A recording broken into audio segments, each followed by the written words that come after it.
justamente estuvo la semana pasada con nosotros para conocer un poco más con respecto del Aikido. Está con nosotros el profesor Orlando Soto, director de la escuela Maipú Kai de acá de Talca. Profesor, ¿cómo está? Muy bien, muchas gracias. Saludos. Buenos días. Buenos días. Muy bien, Bueno, gracias. el capítulo de hoy va a ser bastante especial. Vamos a conocer un poco de algunas técnicas básicas, pero antes que nada, lo mencionábamos previo a iniciar el programa, saber en primera instancia, ya hemos conversado sobre el Aikido, pero Sí. saber cómo se utiliza el Aikido propiamente tal en las situaciones que vamos a ver más adelante. Ya. Bueno, el Aikido es un arte marcial que te entrena para situaciones que tienen que ver con la guerra. Marcial viene del planeta Marte, el derivado de Marte. Marte en la antigüedad era el planeta de la guerra. Entonces es un arte de Marte porque viene de las artes que se usaban en combate en la guerra. Entonces básicamente el arte marcial derivó de una situación de conflicto bélico, que en esos tiempos eran cuchillos, lanzas, flechas, espadas, etc. Y de ahí derivó a las diferentes etapas que ha tenido la civilización. Después vinieron las armas de fuego, y las armas de fuego cambiaron el modo operandi de las artes marciales, ¿ya? Eran menos cuerpo a cuerpo. Claro, eso, en ese periodo de guerra, inicialmente el cuerpo a cuerpo Era era el cuerpo a esencial. cuerpo esencial, exactamente. El cuerpo a cuerpo o, digamos, una distancia que te permitían las armas, dependiendo de la arma que tú usaras. Por ejemplo, una lanza te da un espacio como de 5 metros a la redonda, ¿ya? Una espada te daba 3 metros a la redonda y un cuchillo te da 1,5 metros a la redonda, ¿ya? Para protección, digamos. Entonces, después que aparecieron las armas de fuego, ya todo esto cambió. El arma de fuego ya de 20, 50 metros te podían matar. Entonces, todo esto del cuerpo a cuerpo se fue como eliminando a una etapa, digamos, posterior a cuando se acababan las balas, por ejemplo. ¿Ya? Sí. Y en la actualidad, bueno, y después fue derivando, no sé, pues a los blindados, digamos, tanques y cosas por el estilo. Más tecnología. Más tecnología, y ahora ya son cohetes que se tiran de un continente a otro. Y Ahora una guerra podría terminar con un puro botón. Con un puro botón, exactamente. Entonces las cosas han ido mutando, ¿ya? Y las artes marciales provienen de estos primeros inicios, ¿ya? Entonces, ¿por qué para nosotros en la modernidad pudiera servir para defendernos? Porque bueno, todavía en la civilización, cuando no está en guerra, hay gente que, bueno, no hace el bien, hace el mal, Claro. ¿ya? Y violenta o deja de respetar a las personas que están alrededor y, bueno, cometen delitos, van contra la ley y van contra el sentido común, que se supone es el sentido más común. El que debe primar también. Pero es el que más nos falta, digamos, ¿ya? Así que... Se vuelve un poco más primitivo, ¿no? Exactamente. O sea, nosotros nos creemos, siempre yo repito, en las clases de Aikido yo hablo mucho también, ¿ya? O sea, esto, digamos, de conversar acerca del arte marcial, primero lo hago con mis alumnos, para que entiendan, y en la difusión de lo que yo hago trato de que también la gente entienda, porque las artes marciales tienen fundamento, tienen filosofía, tienen historia, hay mucho material de aprendizaje, que no solamente hay que practicarlo, sino que hay que entender ese material para poder desarrollar lo que en la modernidad nos sirve el arte marcial. ¿Para qué nos sirve? Hay un propósito. Hay un propósito. Claro, porque muchas veces, o sea, por ejemplo, yo hago artes marciales en la época de los 80, en plena dictadura militar. Hacer artes marciales en la dictadura militar fue un tema complicado. ¿Por qué? No porque las personas que practicáramos artes marciales fuéramos delincuentes o tuviéramos otro propósito que solo aprender, sino que en las circunstancias que se estaba viviendo como país, se tomaba al artista marcial como alguien que podía ser peligroso para la sociedad, por toda la situación de país que estábamos viviendo.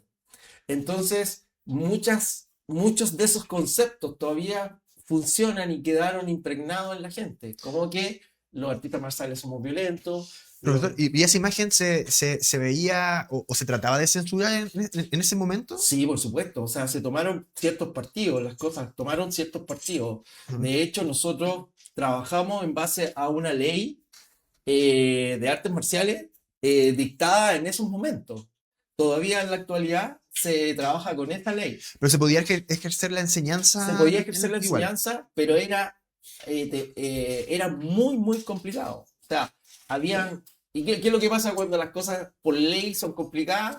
Sucede lo clandestino. Claro, total. Entonces había mucha escuela clandestina y de ahí también surgieron muchas cosas contra las artes marciales que al final lo que impusieron fue que cualquier persona que supiera algo trataba de enseñar en su grupo íntimo, digamos, y de ahí no salía. Y eso era muy propio de la época como tal, el hecho de que, bueno, ante las restricciones se generaban espacios, en este caso clandestinos, pero no era el afán de, más que nada, de realizar otro tipo de acciones, No, otro no, evento, era el aprender. exacto, o sea, Y la gente se tenía que arriesgar en ese entonces a ah, ser parte de esto porque si no, no totalmente, podía. totalmente. Surgían dos cosas. Primero, bueno, nos vamos a ir para otro tema, pero No, pero rapidito. interesante el Pero tema en sí, cuestión. esto es historia, Claro, digamos, y claro, historia que previo fue a lo que, previo a lo que estamos a lo que ahora. estamos. Entonces, ¿qué es lo que pasaba? Primero, en esas instancias, ir a una academia era presentar documentos, tal cual como vas a un trabajo, tu cédula de la Ya. identidad, te inscribían y hacían todo un papeleo que tenía que ver con la ley. ¿Ya? Es decir, te dejaban Un registrado registro total. un registro de quiénes eran los artistas marciales digamos, en ejecución, digamos, en estudio en ese momento.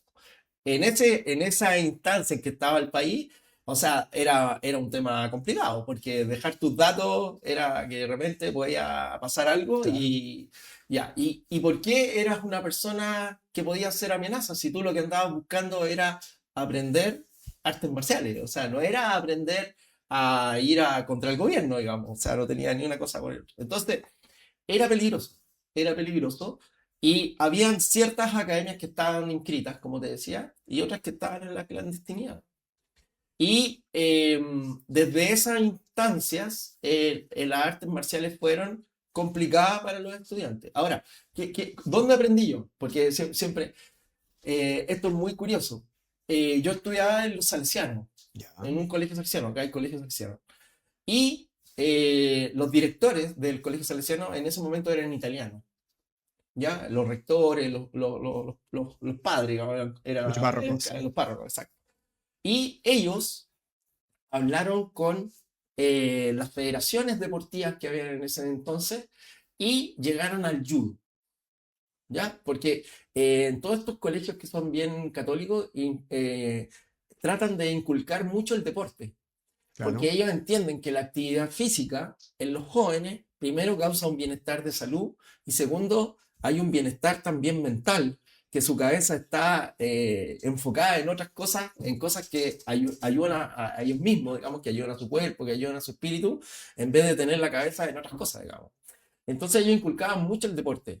Habían deportes de todo tipo y por primera vez yo entré a estudiar judo en mi colegio.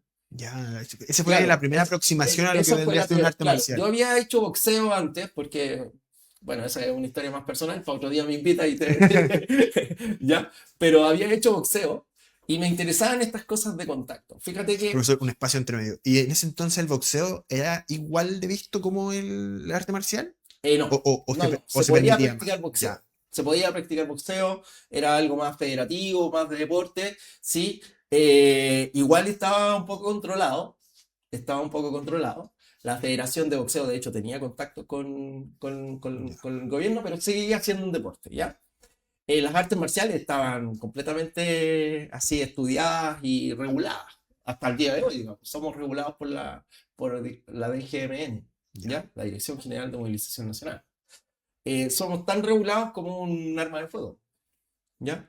Eh, entonces, no estoy criticando. No, no creo. Igual para que la gente entienda en su casa, porque, por ejemplo, cuando uno comete un delito y sabe un arte marcial y utiliza esa arte marcial, o por ejemplo el kickboxing o otra, también cuentan la tipificación del delito como tal y los Sí, agravantes. sí, es parte de los agravantes porque tú eres una persona que está entrenada, Claro. ¿sí? Ahora, la ley de defensa personal en Chile es bastante, ¿cómo te dijera? Es bastante ambigua, primero, y tiene mucho de estudio en la defensa y en el acosador, digamos, en ese momento, ¿ya? Decirte algo muy pequeño de eso. Si alguien te ataca con un cuchillo, la ley dice que tú te puedes defender, pero te tienes que defender de igual, o sea, tienes que tener el mismo cuchillo que tiene el Claro, delincuente, digamos. Como que algo si el que, delincuente se preocupara del cuchillo que... algo que es muy criticado en la actualidad. Exacto, o sea, o si viene con un garrote, tú tienes que tener un garrote igual o menor para defenderte. Entonces, es bien ahí una línea muy delgada, ¿ya? Ya. Bueno, dicho eso, el tema del judo en mi colegio, a mí y a toda la gente causó harto estupor, digamos, entre los Ya. apoderados y todo. ¿Cómo van a meter judo? Ah, si este es un colegio Pero era católico. por lo de la época. Era por lo de la época. Ya. Sin embargo, para mí fue muy... El camino del judo para mí fue una experiencia excepcional. Primero hubo un acercamiento muy grande con el país de donde proviene el judo, que es Japón, ¿ya? La suerte que llegó un sensei que tenía un maestro que era japonés, que se había venido a Chile. No me acuerdo de los Ya. nombres, sino yo soy muy malo para los nombres. Pero vino a Chile un sensei japonés a enseñar judo, a la Federación de Judo. Y de ahí salieron grandes maestros, que hasta la fecha algunos enseñan, que estuvieron con ese maestro japonés. ¿Y cuál es la razón de tanta importancia de sentir? Porque el japonés tiene todo esto del respeto ante la sociedad, ante la gente, ante su arte marcial, toda esta ceremonia que hacen de todas las cosas que ellos hacen, la inculcan, obviamente, a sus alumnos. Yo también tuve un maestro japonés y que también me inculcó directamente todo lo japonés que hay que tener, digamos, porque esto es más que, por decirte, mover el cuerpo, Claro. es mucho más que eso. Entonces, por estas cosas, te digo que yo tengo que hablar de esto, tengo que hablar de la historia, le tengo que transmitir a mis alumnos de dónde proviene lo que nosotros hacemos, por qué me he visto de esta forma, por qué ellos se visten de tal forma, por qué saludamos de tal forma, etcétera, etcétera. Eso es lo que al final es filosóficamente importante, históricamente importante y es el material que al final te cambia, va cambiando la mirada de que esto es un arte marcial de guerra, que es patada y combo en definitiva, como dice la gente. Y es totalmente necesario el conocer el origen del arte marcial como tal y por ende su cultura también, que hasta el día de hoy es muy distinta a la A la nuestra nuestra. en algunos sentidos, como usted bien menciona, profesor, con respecto al respeto, Exacto. sobre todo generalmente, y al respeto de nuestro entorno también, del otro, de la naturaleza. Difiere mucho lo que sucede aquí en nuestro país a como es en Japón actualmente. Exactamente, el occidente tiene otra mira. Ahora, fíjate que el occidente ha transmitido siempre un valor agregado a todas las cosas materiales, a excepción del planeta. O sea, lo más material que tenemos los seres humanos es el planeta, pero se le ha puesto hincapié a todo el resto, digamos. Lo que menos cuidamos es el planeta Totalmente. y todo lo que más vale es lo que está sobre el planeta, es decir, los edificios, que hablamos de los bienes, digamos, de vivienda, los vehículos, las joyas, bueno, o sea, puras cosas. Entonces, ¿qué es lo que ha pasado al final? Este ya es una mirada casi geopolítica, digamos. ¿Qué ha pasado? El occidente, después de que tú consigues tu casa, tú consigues tu auto, tú consigues los juguetes de adultos, digamos, las motos, las lanchas, los relojes, el mejor teléfono y todo, sigue faltando algo. O sea, Exacto. no hay saciedad en el aspecto material, sigue faltando algo, sigue faltando algo. Y nos vamos por el contrario hacia al oriente. Ellos tienen algo de base que les ayuda después cuando tienen su casa, cuando tienen su auto, pero tienen algo de base. Y ese algo de base es entender el respeto por uno mismo y el respeto por el que está al lado y el respeto de donde estamos pisando, porque esto es un planeta y es de todo, Y el respeto por lo inmaterial por lo también, inmaterial. como el tiempo, por ejemplo. Exacto. O sea, se empieza a sentir esa esencia de que hay cosas que son valiosas y que no tienen valor, digamos. ¿Entiendes? O sea, que no tienen un valor en plata o en dinero. Hay cosas mucho más valiosas, como el que alguien que te quiera realmente, que te Claro. valore como persona, como ser, no que tenga algún interés sobre esa persona, ¿entiendes? No sé, que le tenga valor a lo que hace. O sea, yo hago esto y esto es mi valor. O sea, yo o sea, a ver, mira, de repente le digo a mis alumnos, ¿ustedes saben cuántos cortes, por ejemplo, con espada hacía el samurái diario para entender cómo se trabajaba con la espada? 5.000 cortes diarios, 1.000 cortes diarios. Nosotros hacemos 100 con la espada y ya queremos dejar la espada.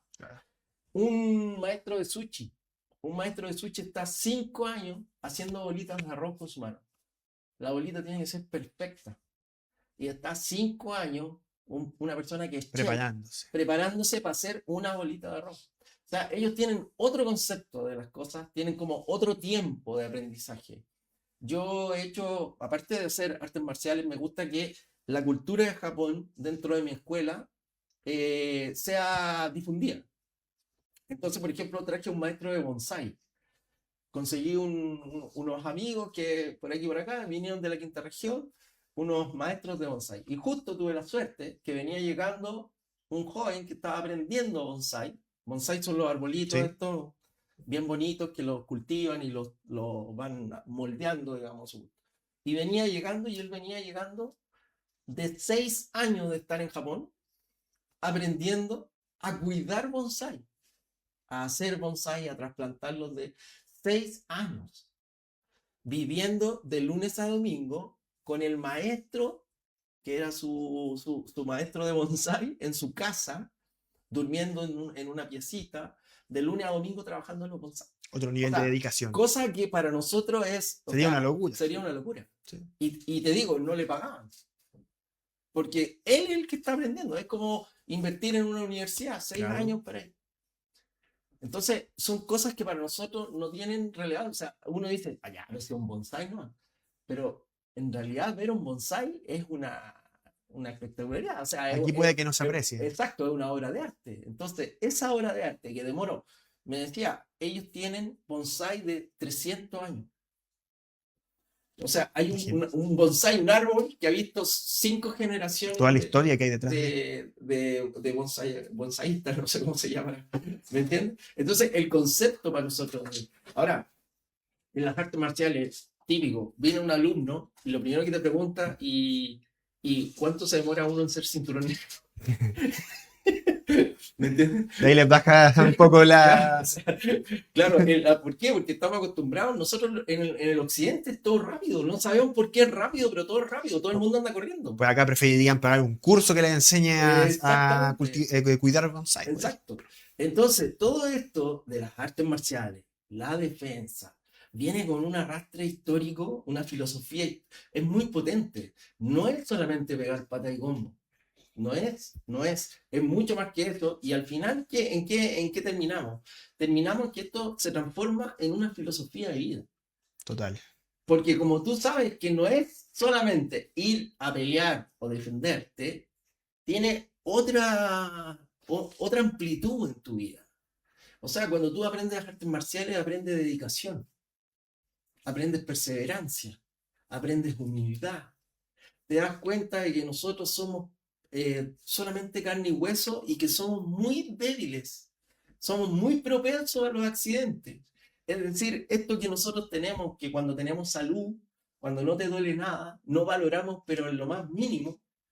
Sin embargo, que cuando tú estás enfermo, lo más importante es tu salud. Tu salud. Pero cuando ya estamos enfermos. Claro, pero cuando estamos enfermos, cuando tú estás bien, no te duele nada, tú ni te importa tu cuerpo.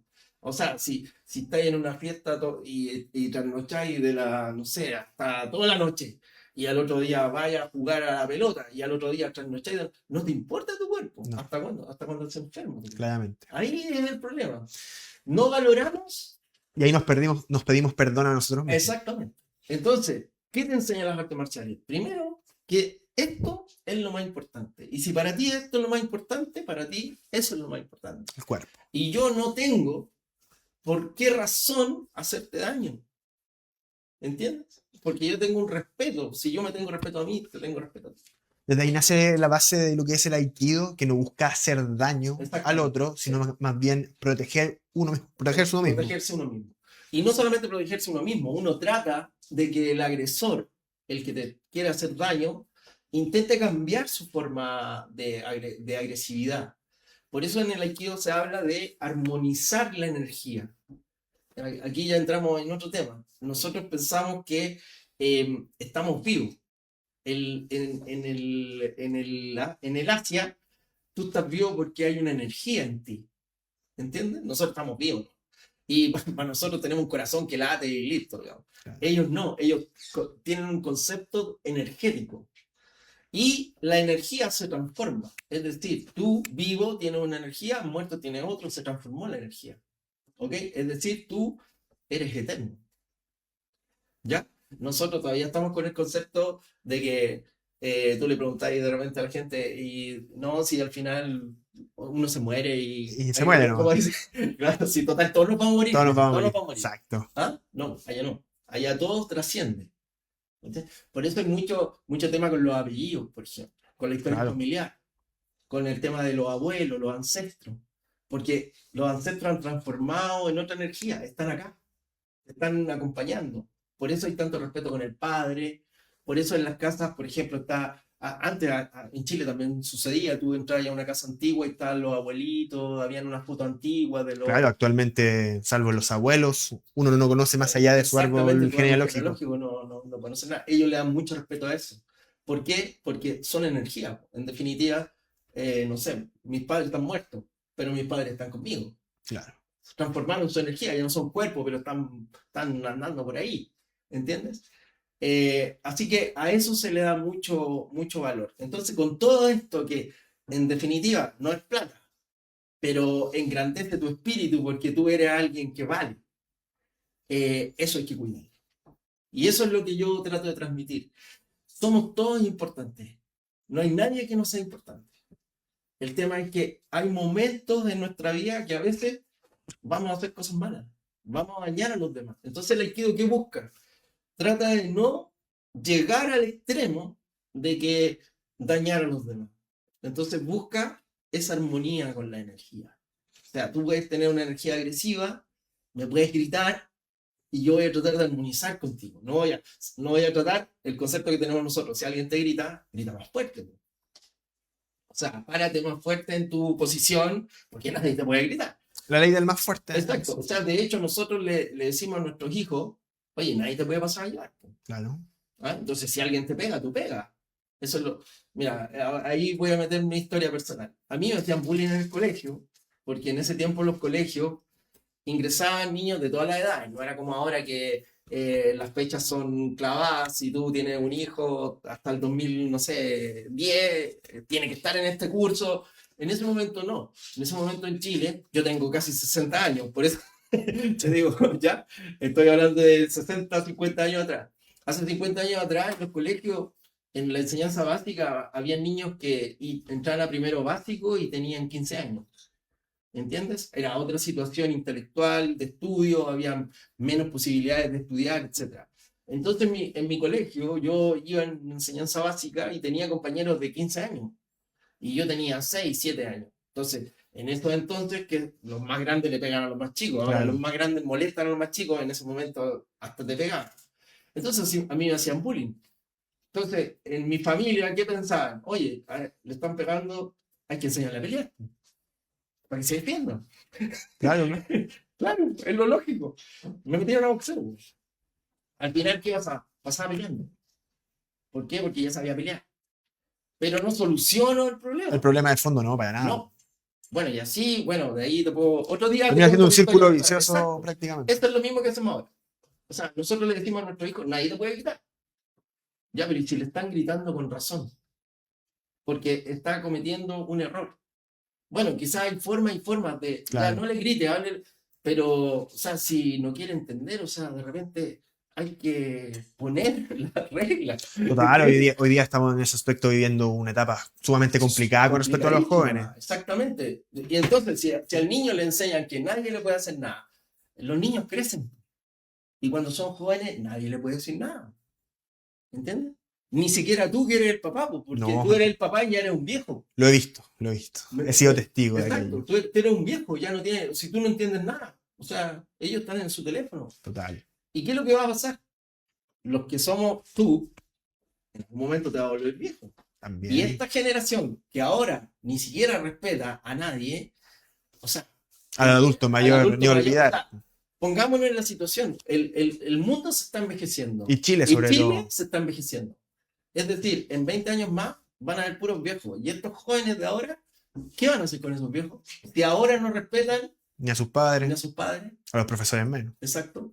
Entonces, todo eso es una involución. Y esa involución es producto de que no valoramos lo que tenemos que valorar. Y lo que valoramos no tiene valor. Si al final tú cambias el iPhone 17, en Apple están pensando en el iPhone 20. Desechable todo, totalmente. Todo es desechable. Te compras el mejor refrigerador, ahora vienen hasta con televisor y radio los refrigeradores. Sí. Y en 5 años tienes que cambiar a otro. O sea, Hoy día incluso salió la noticia de que Apple va a sacar audífonos con cámara. A los lentes igual hoy en día, exactamente. de Meta también con Exactamente. cámara, o sea, ya el avance tecnológico. Entonces, lo material al final no tiene valor. Lo que más tiene valor somos nosotros los seres humanos. Entonces, eso el Aikido lo tiene clarísimo. Entonces, ante alguien que te agrede, tú no puedes agredir de la misma forma. Tienes que tratar de armonizar la energía. Entonces, por eso se contrarresta tratando de hacerle el mínimo daño. Yo sé que esto suena filosófico No, y en la práctica claro. es muy difícil hacerlo, ¿ya? Pero uno tiene que intentarlo porque ya tiene esta filosofía, esta historia, todo esto que le da valor a lo que tú haces y hay que hacerlo. O sea, Profesor, ¿y cómo una persona puede, de maneras sencillas, realizar ciertas acciones que le permitan defenderse o prevenir, en este caso, un ataque, considerando o siendo parte del Aikido, considerando lo que se viene? Por ejemplo, lo conversamos la semana pasada, que las fondas hoy en día siempre hay personas que pueden estar un poco más alcoholizadas, con un par de tragos de más, que llega y termina siendo una molestia. exacto. El Aikido, en este caso, la enseñanza que entrega en cuanto a prevención, ¿le puede servir a una persona en estos momentos? Absolutamente. Primero, a ver, esto del respeto. Yo puedo respetar que todos beban alcohol, no hay ningún problema, yo lo respeto. No puedo hacer nada, digamos. Y en Japón se ve bastante. Y en Japón también sí, es el sake. el sake. Exactamente. Sí. Y no puedo hacer nada. ¿Cuál es el tema? El tema es prevenir. La prevención. La prevención. Y aquí voy a ser súper pesado de repente, pero es lo que tengo que decir. ¿Por qué? Porque, primero, nosotros tenemos un serio problema con la cantidad de alcohol que ingerimos. Totalmente. No tenemos un problema en ingerir alcohol. No hay un stop. No, exacto. Tenemos en una cantidad. Entonces, ¿cuál es el escenario? El escenario es que si tú te tomas, no sé, 3 terremotos, o sea, ya no va a controlar tu espíritu, como decimos nosotros. Totalmente. Tu mente, tu cuerpo ya no es el mismo, etc. O sea, eso es lo primero. Entonces, y el 18, 3 terremotos termina siendo el mínimo. Exacto. La cuota mínima. O sea, 2 por no sé cuánto vienen las ofertas en la fonda. Entonces, ese es ya un inconveniente. Entonces, ¿yo qué te tengo que decir? Yo te tengo que decir lo que yo hago. Evitar los escenarios de riesgo. Eso es lo primero. Eso es lo primero. Lo primero. Yo evito los escenarios de riesgo. Y los escenarios de riesgo son súper simples. Los dos extremos son complicados. Cuando tú te sientas que estás solo en un lugar, es peligroso. Peligroso. Ya. Y cuando tú sientas que hay mucha gente, también es peligroso. O sea, así de simple. El término medio va a ser el mejor y el término medio es el que tú tienes que buscar. Ahora, tu percepción de estar solo y la percepción de estar rodeado puede ser muy distinta a la mía, ¿ya? Pero hay cosas que son básicas. Y las cosas que son básicas es que hablando de los escenarios con multitud, ¿ya? Cuando la gente ya está topándose para avanzar, ya es un escenario muy complicado. Ya. O sea, que se da mucho en esta época, sobre todo en la exactamente. fonda. ¿Ya? Es muy complicado. Tú tienes que tener una distancia promedio para que tú logres poder defenderte o hacer un acto de defensa. Al menos, si tú te echas un poquito hacia allá, estirar el brazo y tú con tu brazo tocarme. Es decir, con los dedos de las manos, tú te estiras hacia allá, yo me estiro hacia acá. Ya. Esa es la distancia. ¿Y de cuánto estamos hablando? De 1 metro a 2 metros. Esa es una distancia que tú puedes llegar a moverte si pasa algo. O sea, así de simple. Si alguien se desmaya, para que no te caiga encima, tienen que haber al menos 1,5 metros. Ya, perfecto. Eso de partida. Entonces, si tú estás en un escenario donde ya ese 1,5 metros ya no está, estamos complicados. Muy complicado. Muy complicado. Entonces tienes que buscar la forma de prevenir lo que está sucediendo. Y en ese sentido, o te vas por un lado donde está más vacío, te sales de la multitud, etc. Y tú sacas a las personas que también andan contigo, no sé, etc. Pero ese es un escenario. Ahora, se da muy pocas veces y muy difícil en estos tiempos, digamos. Hay veces que tú vas a la feria, yo a veces voy a comprar el CREA y se hace tu bulto y es difícil. Sí, pero es difícil, pero hay que entenderlo. Claro, y son contextos igual en donde las probabilidades de quizás una confrontación son menores que en este caso como se dan en esta época festiva. Exacto, exactamente. Eso de partida. Entonces los escenarios, identificar los escenarios. Segundo, identificar las distancias. ¿Ya?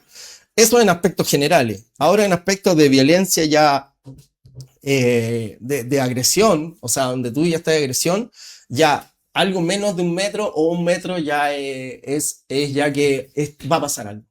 Va a pasar algo.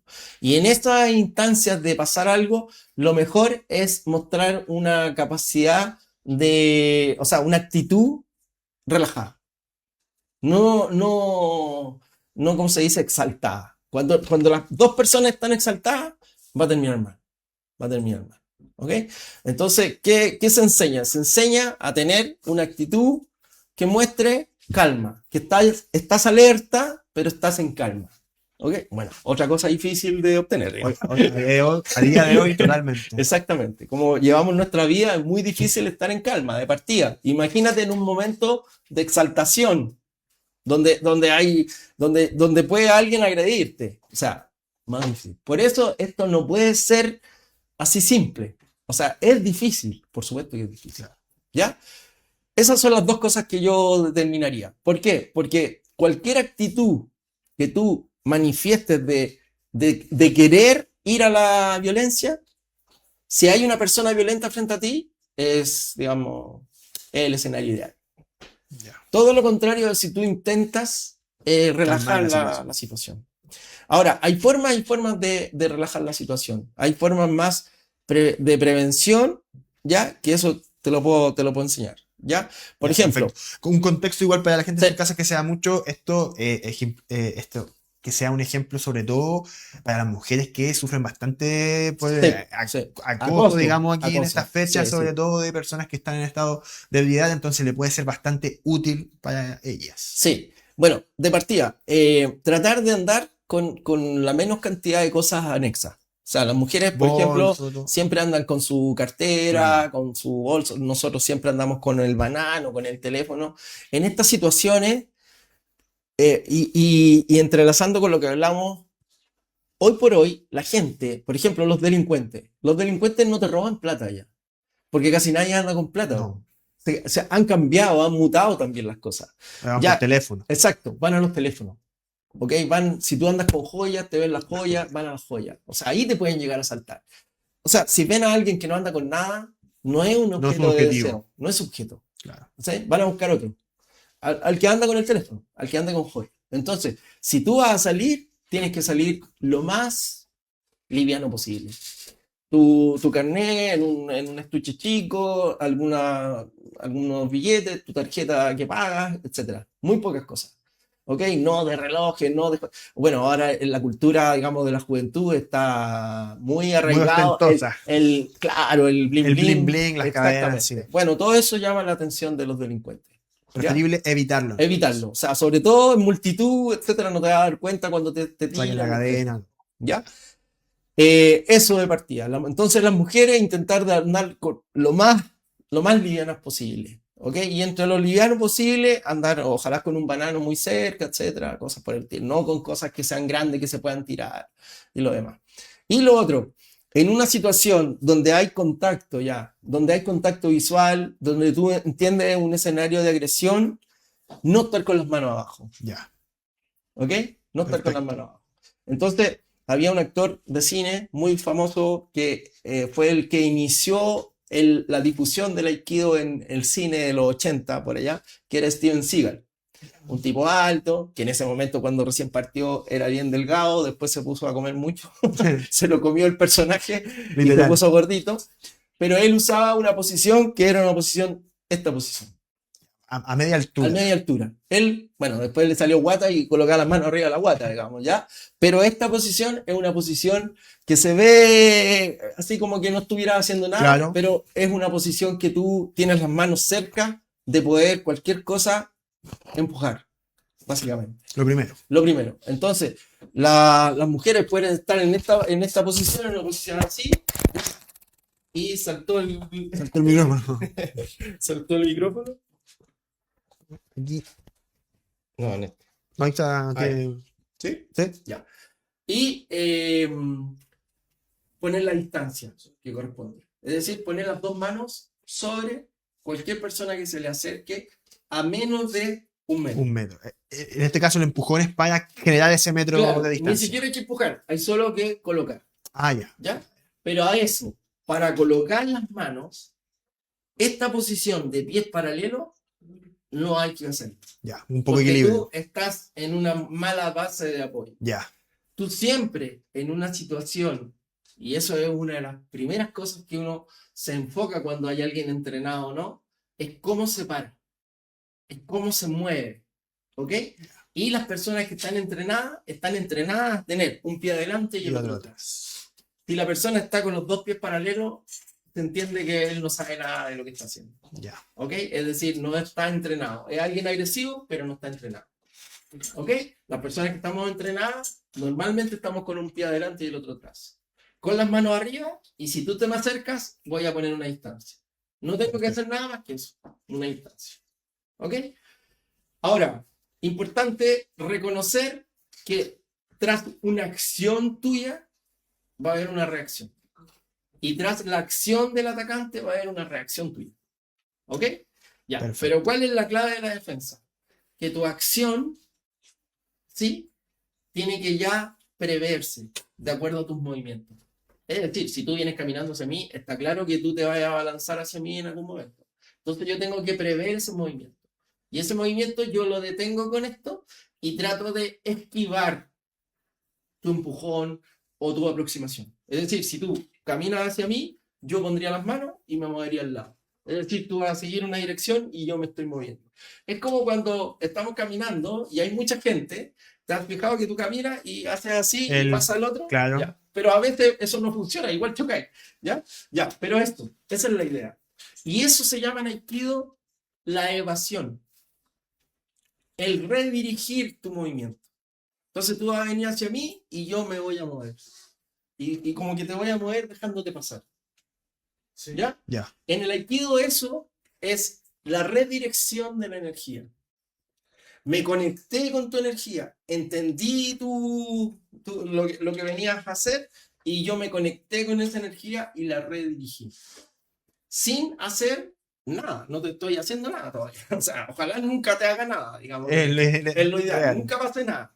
Pero eso es lo primero. Ya, Es lo primero. perfecto. Entonces, dos cosas. Manos arriba, entender que alguien viene con una energía extraña y yo, con un pie adelante y el otro atrás, veo por dónde se va a mover y redirijo.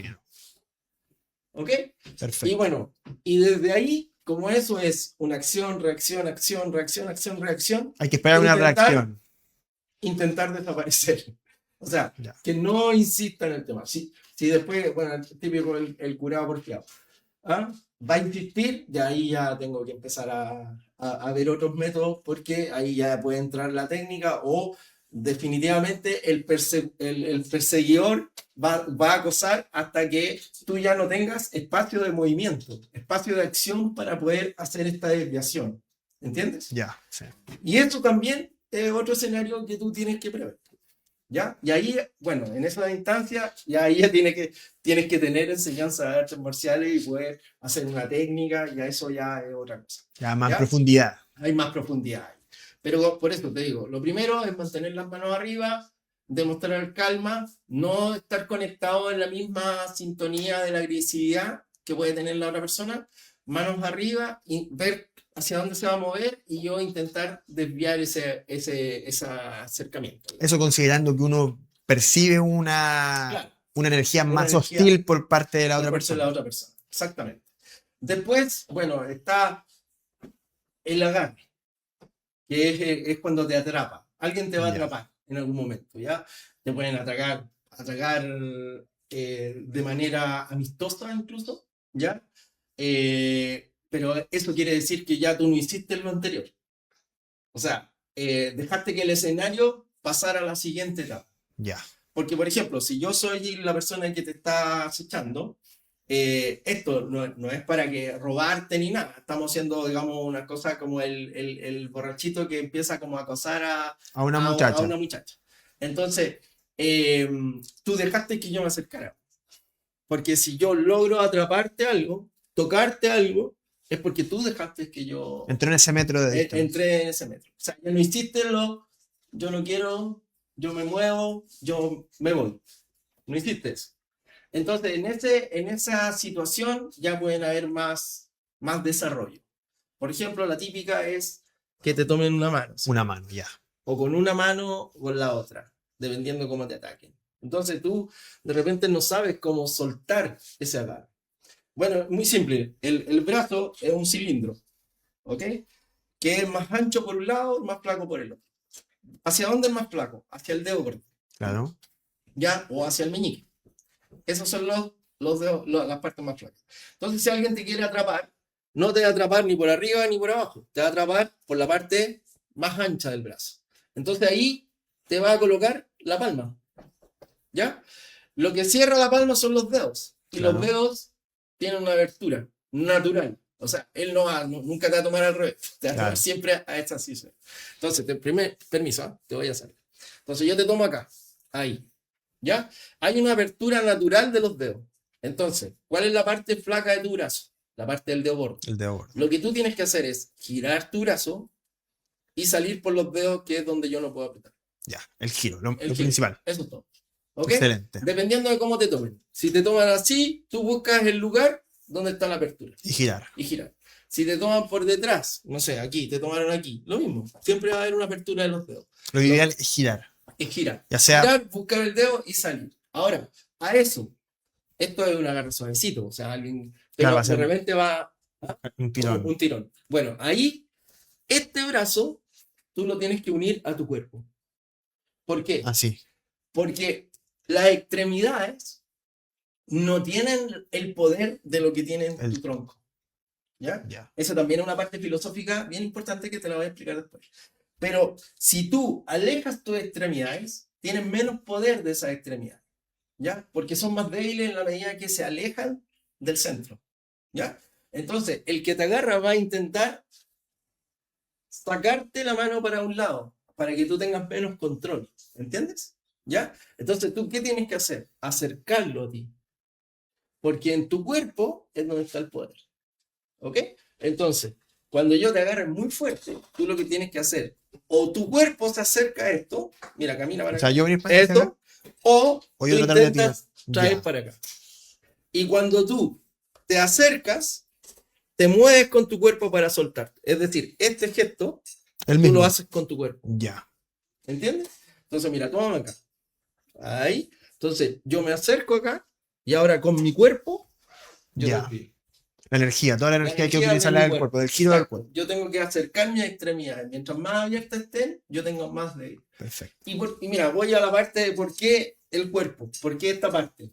Básicamente, en Japón, en Asia, existe este punto. Y este punto es el punto de la vida.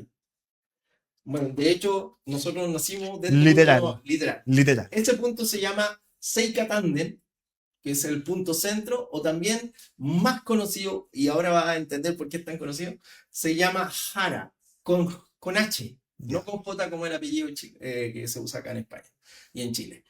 Con H, Hara. Y has escuchado la frase cuando alguien se equivoca, no sé, en el trabajo, en el colegio, oye, anda a hacerte un harakiri. Un harakiri, sí, ¿Y qué es lo que era el harakiri? El harakiri en Japón antiguo es enterrarse un cuchillo y cortarse el vientre. Ya. ¿Y por qué los samuráis? Porque de ahí viene de los samuráis esto. ¿Por qué lo hacían? Ellos lo hacían cuando hacían una acción que era deshonra para ellos y para su ancestro. Entonces ellos literalmente cometían suicidio. Una especie de castigo. De castigo por cometer deslealtad, deshonor, mentir, o sea, muchas cosas. Ellos tenían un código muy ético, muy complicado.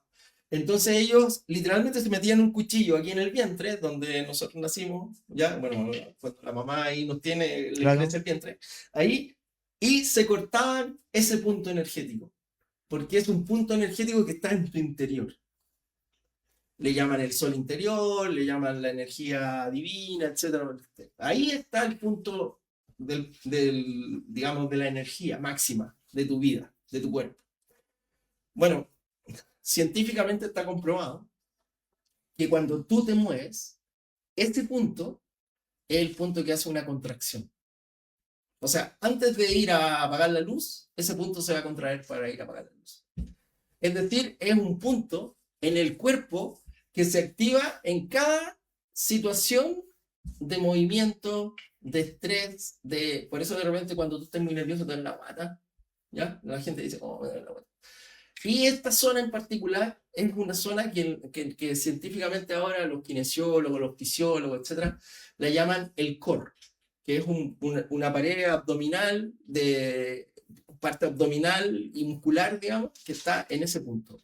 Ya. Y ese punto, analizado en todas las actividades deportivas, es el punto más importante para buscar el balance del movimiento. Es decir, el core. Es decir, los japoneses y los artistas marciales antiguos, los guerreros antiguos, ya estaban claros que ese punto es el punto que hay que entrenar para que tu movimiento sea el mejor ejecutado. Punto vital. El punto vital.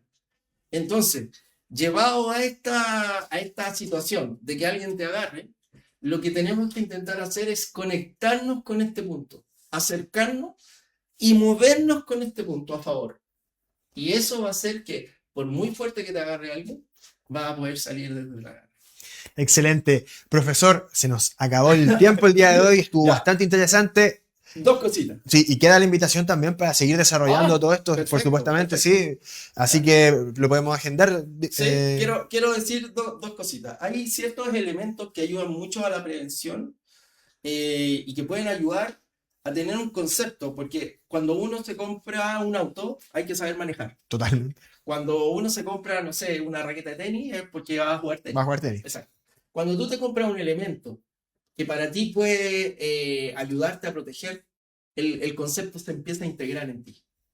Bueno, yo traje dos elementos muy simples pues, que los voy a mostrar. Permiso. Esto es un gas pimienta. Ya. El gas pimienta se puede utilizar acá en Chile. Hay países que se vende, prohibido, pero acá se vende en unas armerías. Hay que dejar un registro, pero no importa. Usted se compra por 30.000, 50.000 pesos, no sé, lo que quiera que se compre, diga usted. Ya, esto cuesta entre esos parámetros. Esto es un gas pimienta. Un gas certificado, pimienta, certificado. Tienes que comprarlo en un lugar certificado, claro, etcétera, lo que estoy diciendo. ¿Ya? Pero esto te puede salvar la vida. Totalmente. Que es lo más preciado. Esto tiene un switch que tú lo abres, luego lo aprietas y en alguna situación de riesgo lo puedes utilizar. De hecho, las mujeres sobre todo han estado utilizando y comprando mucho más gas pimienta desde hace bastante tiempo. Exactamente. Si usted anda con un morral, bueno, hay gente que anda con unas carteras que se parecen un bolso que cae todo, sí. O sea, ¿cómo no le va a caer esto que mide 10 centímetros y 3 centímetros de ancho? Y esto lo hace a usted empezar a integrar el concepto de que yo estoy tratando de que si en una situación yo me voy a, por último, tratar de meter la mano a la cartera para sacar el gas pimienta. O, claro, mucho más fácil, si yo ando en una situación que para mí es un escenario riesgoso, ni siquiera lo ando trayendo en la cartera, lo ando trayendo en la mano. En la mano. ¿Ya? Muchas veces por trabajo, muchas veces por situaciones que nos vemos envueltos, no sé, que te echó a perder el auto y quedaste en un barrio que tú conoces que no es... Puede ser peligroso. Puede ser peligroso, tú lo sacas, vas caminando, vas a pedir ayuda, pero vas con el gas pimienta en la mano. Bueno, sobre todo muchos estudiantes también que tienen que caminar bastante tiempo a solas. Y el segundo que les quiero mostrar es esto, que parece un control remoto de vehículo. ¿Ya? Total. También se puede usar en la mano, lo pueden andar trayendo, y esto no sé si va a funcionar con los micrófonos o va a saturar a los micrófonos, pero este es un botón de alarma. Es un botón que causa un ruido bien molesto y que al principio, en la sorpresa de que alguien te pueda atacar y tú lo aprietes, va a hacer reaccionar de alguna forma al atacante. Lo voy a hacer a la 1, a las 2, a las 3. Ya. Y todo. ¿Ok? Pero esto, si alguien viene a atacarte y está concentrado en el ataque o en lo que te quiere hacer, etcétera, le pones y La sorpresa te puede generar el tiempo para escapar, por exactamente. ejemplo. Y esto es un ruido bastante molesto, bueno, ustedes lo escucharon, y funciona, y verdaderamente funciona. ¿Por qué? Porque no hay acosador, no hay agresor que sea violento, que tú piensas que él piense que tú te vas a defender. O que Claro, estás preparado. lo que ellos creen es que uno se va a entregar, sobre todo a la Exacto. situación, ¿Por qué? más aún cuando van a atacar, por ejemplo, a mujeres o a menores de edad. Exactamente. ¿Y por qué? Porque ellos hacen el análisis que tú no haces. Ellos te analizaron primero para atacarte. Y ellos dijeron, Vieron alguna debilidad. exacto, vieron una debilidad en ti y no tuvieron la confianza como para hacerlo. Ellos no piensan que aún viendo debilidad en ti, tú puedes usar algún elemento para defenderte. ¿Ya? Excelente. Así que eso. Excelente, profesor. Recomendado también para que lo podamos conversar en otra oportunidad y adentrarnos también en esto, otras técnicas que podamos ver. Le agradecemos su visita el día de hoy. El Centro de la Noticia, la voz del Maule. Síguenos en todas nuestras plataformas.